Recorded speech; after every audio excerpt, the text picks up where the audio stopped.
महफिल Urdu YouTube channel पर एक बार फिर आपका इस्तकबाल करते हैं, आपको खुशामदीद कहते हैं, आपका स्वागत करते हैं।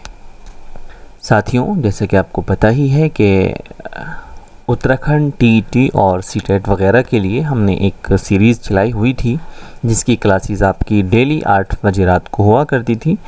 बीच में वो सिलसिला कुछ दिनों के लिए रुक गया था, तो अब फिर इंशाल्लाह शुरू होने जा रहा है।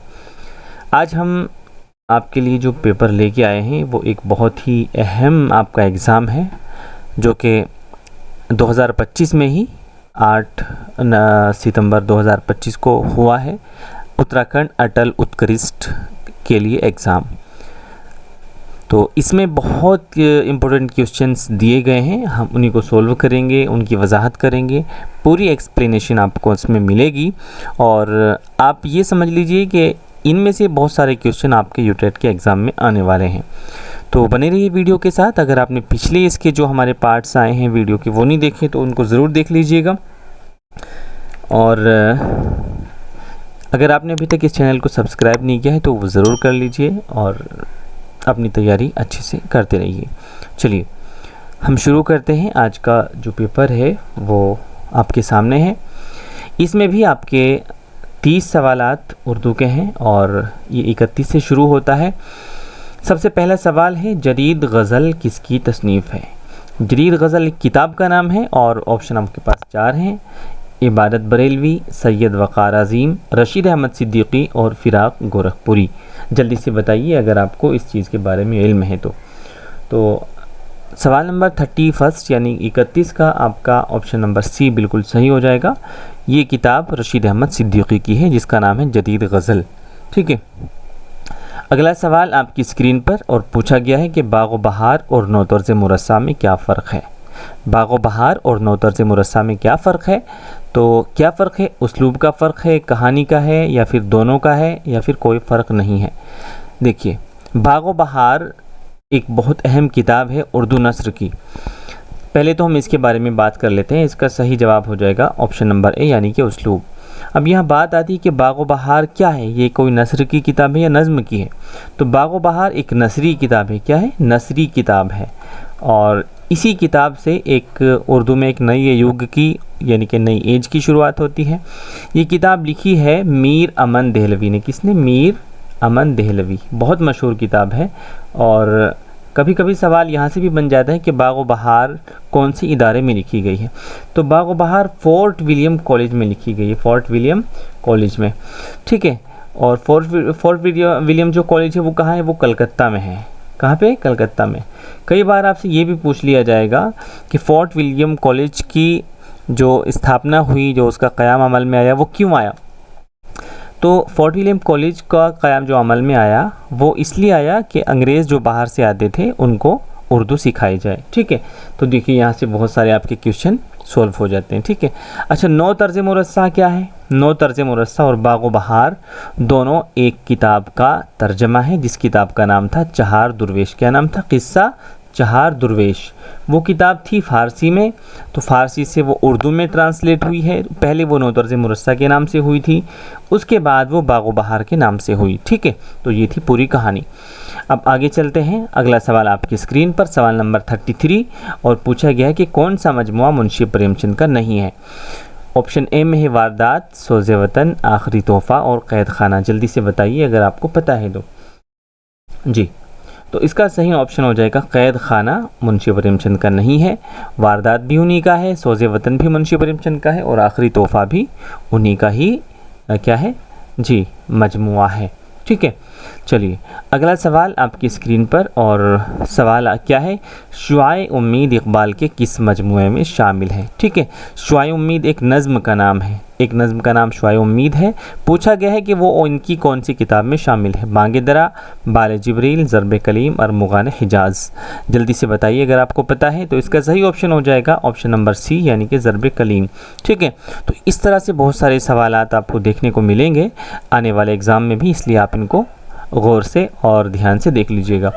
सवाल नंबर 35 में पूछा गया है कि पत्रकार को उर्दू में क्या कहते हैं? पत्रकार, देखिए बहुत मशहूर नाम है और आप दिन में न जाने कितनी बार इसको सुनते होंगे, पत्रकार। ठीक है, ऑप्शन ए में है मुदीर, आसामी, खबरी या सहाफ़ी। जल्दी से बताइए। तो इसका सही जवाब हो जाएगा ऑप्शन नंबर डी, यानी कि सहाफ़ी किसको कहते हैं, उर्दू में पत्रकार को सहाफ़ी कहा जाता है। अगला सवाल आपकी स्क्रीन पर सवाल नंबर 36 पूछा गया है, कौन सा शायर ज़्यादा तुनक मिजाज था। ठीक है, जल्दी से बताइए अगर आपको पता है तो। उर्दू के शायरों में बहुत सारे शायर ऐसे थे जो अलग अलग मिजाज रखते थे, उनमें एक तुनक मिजाज भी था। अब तुनक मिजाज को अगर हम बहुत आपकी देशी भाषा में हम कहें तो कहेंगे कि भाई कौन सा शायर ऐसा था जी जो सन के किस्म का था, जिसकी एकदम से दिमाग गर्म हो जाता था। ठीक है, कि जो किसी भी बात पे तिड़क जाता था। ठीक है, तो मेरे अल्फाज को आप बाय द वे ना लीजिए, क्योंकि मैं आपको बिल्कुल आपकी ज़बान में बता रहा हूँ। तो कौन सा था बताइए, मीर तक़ी मीर, मिर्ज़ा गालिब, मीर दर्द या फिर ज़ौक़। जल्दी से बताइए, इसका सही जवाब हो जाएगा, देखिए ये तो होंगे नहीं दोनों, अब इन दोनों में से एक है। जल्दी से बताइए, अब आपको मैंने हिंट दे दिया है। तो इसका सही जवाब हो जाएगा मीर तक़ी मीर। ठीक है, कुछ लोग गालिब को भी कहेंगे, लेकिन इसका सही जवाब मीर तक़ी मीर है, क्योंकि मीर की जो तबीयत थी उसमें बहुत ज़्यादा एकदम तुनक मिजाजी थी, वो किसी भी बात से एकदम चिढ़ जाया करते थे। तो मीर ने इसीलिए बहुत सारी हिजवे भी लिखी हैं, हिजव। ठीक है, चलिए अगला सवाल आपकी स्क्रीन पर सवाल नंबर 37, पंडित ब्रज नारायण चकबिस्त से के मुतालिक क्या सही है। 4 ऑप्शन दिए गए हैं, इनसे कौन सी बातें जुड़ी हुई। ऑप्शन ए में होम रोल, बी में वकालत, और सी में कश्मीरी ब्राह्मण, और डी में सही। जल्दी से बताइए। तो इसका सही जवाब हो जाएगा ऑप्शन नंबर डी। ठीक है, क्यों सही हो जाएगा, देखिए अगर किसी सवाल में एक से ज़्यादा यानी कि 2 ऑप्शन सही होते हैं तो उम्मीद ये रहती है कि उसके सारे सही माने जाएं। क्यों, क्योंकि देखिए वकालत इनका पेशा था और ये कश्मीरी ब्राह्मण थे। ठीक है, तो 2 तो हो ही रहे हैं, और चौथे में सभी। तो होम रोल किसको कहते हैं जी, आप मुझे कमेंट में ज़रूर बताइएगा। अगले सवाल की तरफ बढ़ते हैं, सवाल नंबर 38 आपकी स्क्रीन पर, और पूछा गया कि अकबर इलाहाबादी की शायरी की बुनियादी फ़िक्र क्या है। जल्दी से बताइए। देखिए ये जो मैं आपको सवाल करा रहा हूँ ये आपके कॉन्सेप्ट क्लियर करा के करा रहा हूँ। ठीक, तो ऑप्शन ए में है आपके मशरक़ी तहज़ीब से मोहब्बत, बी में है तंज़, और सी में है मगरबियत पसंदी, और डी में है सभी। अब देखिए अकबर इलाहाबादी को तंज़ व मिज़ाह का शायर भी कहा जाता है। ठीक है, लेकिन क्या है, उनको मशरक़ी तहज़ीब से मोहब्बत थी या वो तंज़िया सिर्फ शायर थे। तो यहाँ वैसे तो 2 सही है। ठीक है, 2 कौन कौन से ऑप्शन सही है, मशरक़ी तहज़ीब से मोहब्बत और तंज़। ठीक है, क्योंकि मगरबी तहज़ीब को वो पसंद नहीं करते थे, और उन्होंने बहुत सारी जगह कहा है कि हम तालीम के तो कदरदान हैं, चाहते हैं कि औरतों को तालीम दी जाए, लेकिन मशरक़ी तहज़ीब ना छूट पाए। ठीक है, तो ऑप्शन ए तो बिल्कुल सही है उनका, और बी भी सही क्योंकि वो तंज़ के शायर थे। लेकिन अगर आप इसको सभी को यहाँ पे लगाएंगे तो फिर प्रॉब्लम ये हो जाएगी कि आपका ये जो सी है ये हमेशा गलत रहेगा, ये सही नहीं हो पाएगा। क्यों, क्योंकि वो मगरबियत पसंदी नहीं करते थे, और इससे वो नफ़रत करते थे इस चीज़ से कि अंधी तकलीद की जाए किसी की। ठीक है, तो इसका कुल मिला के ऑप्शन ए बिल्कुल सही हो जाएगा कि मशरक़ी तहज़ीब से उन्हें मोहब्बत थी। अगला सवाल आपकी स्क्रीन पर पूछा गया है कि नई दुनिया को सलाम किसकी तख्लीक़ है। नई दुनिया को सलाम एक किसका नाम है, किताब का नाम है, किसकी तख्लीक़ है। ऑप्शन 4 आपके पास है, सज्जाद ज़हीर, कैफ़ी आज़मी, फैज़ अहमद फैज़, अली सरदार जाफ़री। तो ऑप्शन डी बिल्कुल सही हो जाएगा, जिन्होंने डी दिया है अली सरदार जाफ़री इसका सही जवाब हो जाएगा। जल्दी से बढ़ते हैं सवाल नंबर 40 की तरफ। आपसे पूछा गया है कि तारीख़ी नावल का आगाज़ किसने किया। उर्दू में तारीख़ी नावल का आगाज़ किसने किया। ठीक है, अब्दुल हलीम शरर, डिप्टी नज़ीर अहमद, मुंशी प्रेमचंद या फिर अल्लामा राशिदुल खैरी। जल्दी से कमेंट करके बताइए किसने उर्दू में तारीख़ी नावल का आगाज़ किया। तो सही ऑप्शन हो जाएगा option number A, Abdul Halim Sharar ने। ठीक है जी। अगला सवाल आपकी स्क्रीन पर सवाल नंबर 41 आपसे पूछा गया है कि हिंदुस्तान की कई हज़ार साला तहज़ीब देखना हो तो कौन सा नावल मुआविन होगा। यानी ऐसा कौन सा नावल है जिसमें हिंदुस्तान की कई हज़ार साल की तारीख़ को बताया गया है, दिखाया गया है। ऑप्शन ए आग का दरिया, आंगन, उदास नस्लें या फिर मैदान अमल। तो इसका आपका सही ऑप्शन हो जाएगा आग का दरिया। अब मैं आपसे पूछ ये रहा हूँ कि ये बताइए आग का दरिया किसका नावल है। ठीक है, आग का दरिया किसका नावल है। तो ये हो जाएगा जी सज्जाद हैदर यल्दरम की बेटी कुर्रतुलैन हैदर। किसका, कुर्रतुलैन हैदर। ठीक है, तो इनका ये नावल है। और इसी की वजह से ही इनको एक उर्दू अदब का बहुत बड़ा इनाम भी मिला था। चलिए अगला सवाल आपकी स्क्रीन पर, सवाल नंबर 42। कदीम लखनऊ का खूबसूरत नक्शो निगार नज़र आता है, किस में नज़र आता है? फसाना अजाइब में, बागो बहार में, ज़हर इश्क में, या फिर सहरुल बयान में? जल्दी से बताइए। तो ये ऑप्शन हो इसका ए सही हो जाएगा, फसाने अजाइब में। फसाने अजाइब की क्या खूबियाँ हैं, कई बार आपसे पूछा जाएगा कि वो कौन सी किताब है जिसमें लखनऊ की तहज़ीब को दिखाया गया है, तो कौन सी है? फसाना अजाइब। अब आपसे ये भी पूछ लिया जाएगा कई बार कि इसका सन्ने तसनीफ़ क्या है, तो है क्या है जी 1824। और कई बार आपसे पूछ लिया जाएगा ये किसकी है, तो इसीलिए आपको इसके मुसन्निफ़ का नाम भी याद हो जाना चाहिए। ठीक है, चलिए रजा वाली बैग सुरूर की ये किताब है। ठीक है, चलिए अगला सवाल आपकी स्क्रीन पर, और सवाल है मतले के माना क्या होते हैं? मतले के माना क्या होते हैं? देखिए मतला क्या होता है? गज़ल का पहला शेर, आसमान, या फिर ए और बी दोनों, या गज़ल का बेहतरीन शेर। तो डी तो नहीं होगा। अब आते हैं ऊपर वाले के ऑप्शन पर बात। गज़ल के पहले शेर को मतला कहते हैं, बिल्कुल बात सही है, लेकिन कई बार अगर इसके दूरगामी हम माना देखें तो मतला क्या होता है जी?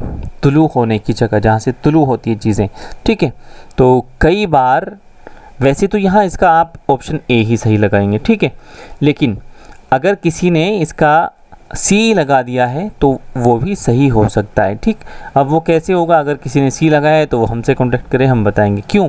क्योंकि देखिए आसमान भी मतला है। किस चीज़ का मतला है? आसमान सूरज का मतला है। ठीक है, चांद का मतला है। ठीक, चांद सूरज कहाँ हमें नज़र आते हैं? आसमान में नज़र आते हैं। तो लेकिन यहाँ इसका इस हिसाब से जवाब हो जाएगा ऑप्शन नंबर ए, यानी कि गज़ल के पहले शेर को मतला कहते हैं। अगले सवाल की तरफ बढ़ते हैं, सवाल नंबर 44। ज़ैद किताब पढ़ता है में मफ़ऊल क्या है? ठीक है, किताब ज़ैद है या पढ़ता, जल्दी से आप बताइए। ऑप्शन ए इसका बिल्कुल सही हो जाएगा, किताब। ठीक है, जब हमें मफ़ऊल मालूम करना हो, देखिए मफ़ऊल क्या होता है? एक होता है काम करने वाला, एक होता है काम, और एक होता है जिस काम को किया जा रहा है। यहाँ क्या काम किया जा रहा है? किताब को पढ़ा जा रहा है, तो किताब क्या हो जाएगी? मफ़ऊल हो जाएगी। फ़ाइल कौन है? ज़ैद है। और फ़ैल क्या है, यानी कि वर्क क्या है? पढ़ना। पढ़ना काम है, और ज़ैद करने वाला है, और किया जा रहा है किताब को पढ़ा जा रहा है। ठीक है, तो किताब ऑप्शन सही हो जाएगा। अगला सवाल 45, यानी कि फ़नी तकमील के एतबार से कौन सा नावल उर्दू नावल का नुक्ता उरूज है? ऑप्शन ए गौदान, शब गुज़ीदा, ज़िद्दी आंगन। तो ऑप्शन ए बिल्कुल सही हो जाएगा। अब गौदान आप मुझे ये बताइए किसका नावल है? तो किसका है? मुंशी प्रेमचंद का है। ठीक है, मुंशी प्रेमचंद का ये नावल है, और ये इनका शाहकार नावल भी कहा जाता है। अगला सवाल आपकी स्क्रीन पर, सवाल नंबर 46 आपसे पूछा गया है कि हिंदुस्तान में ईस्ट इंडिया कंपनी में अंग्रेज़ी मुलाजिमीन को उर्दू सिखाने के लिए किस इदारे को कायम किया गया? इसके बारे में हमने पीछे बात की है, और ये कौन सा इदारा था बताइए जल्दी से। Delhi college, Anglo oriental college, fort William. तो ये क्या था? फोर्ट विलियम कॉलेज की बात यहाँ पे हो रही है। अब आप मुझे ये बताइए कि फोर्ट विलियम कॉलेज का क़याम कब अमल में आया? ठीक है, कब अमल में आया? 1800 में। कब? 1800 ईस्वी में। कहाँ पे? कलकत्ता में। ठीक है, तो ये सारे पॉइंट आपकी कहाँ पे होने चाहिए? उंगलियों पे होने चाहिए। अगले सवाल की तरफ बढ़ते हैं, सवाल नंबर 47 आपकी स्क्रीन पर। उर्दू की दाग बेल पंजाब के इलाके में पड़ी, ये किसका ख्याल है? उर्दू की पैदाइश के बारे में बहुत सारे ख्यालात हमें देखने को मिलते हैं, तो ये किसने कहा कि उर्दू की दाग बेल पंजाब में पड़ी? ऑप्शन आपके सामने 4 हैं, नसीरुद्दीन हाशमी, सैयद सुलेमान नदवी, महमूद ख़ान शिरानी, या फिर मोहम्मद हुसैन आज़ाद। तो किसने कहा? मोहम्मद महमूद ख़ान शिरानी ने कहा। इसका सही जवाब हो जाएगा ऑप्शन नंबर सी। ठीक है, चलिए अगला सवाल आपकी स्क्रीन पर, और पूछा ये गया है कि सरज़मीन दिल्ली और उसके गिर्द नवाह की उर्दू की जाए पैदाइश किसने कहा है? दिल्ली और उसके आसपास उर्दू ज़बान पैदा हुई, ये किसने कहा है? शौकत सब्ज़वारी, मुहिउद्दीन क़ादरी ज़ोर, एहतशाम हुसैन, या फिर मसूद हुसैन ख़ान। तो यहाँ पर आपका मसूद हुसैन ख़ान बिल्कुल सही हो जाएगा। ठीक है, अगले सवाल की तरफ बढ़ते हैं, सवाल नंबर 49, और पूछा गया है कि अमीर खुसरू किसके मुरीद थे? ठीक है, ऑप्शन ए ख्वाजा मोइनुद्दीन चिश्ती, बाबा फरीदगंज शकर, हज़रत निज़ामुद्दीन, या हज़रत कुतुबुद्दीन। तो ऑप्शन सी बिल्कुल सही हो जाएगा, हज़रत निज़ामुद्दीन के ये क्या थे? मुरीद थे। 50 में आपसे पूछा गया है कि असबाब बगावत हिंद किसकी तसनीफ़ है? जल्दी से बताइए, बहुत मशहूर ये किताब है।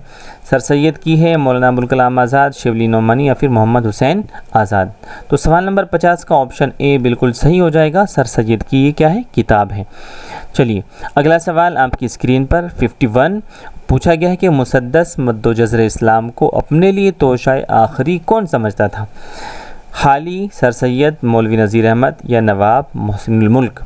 इसका सही जवाब हो जाएगा ऑप्शन नंबर बी यानी कि सर सैयद। देखिए यहाँ कंफ्यूज होने की आपको ज़रूरत बिल्कुल नहीं है। सबसे पहले आप ये समझिए कि जो किताब है मुसद्दस मद्दो जज़र इस्लाम, ये किसने लिखी?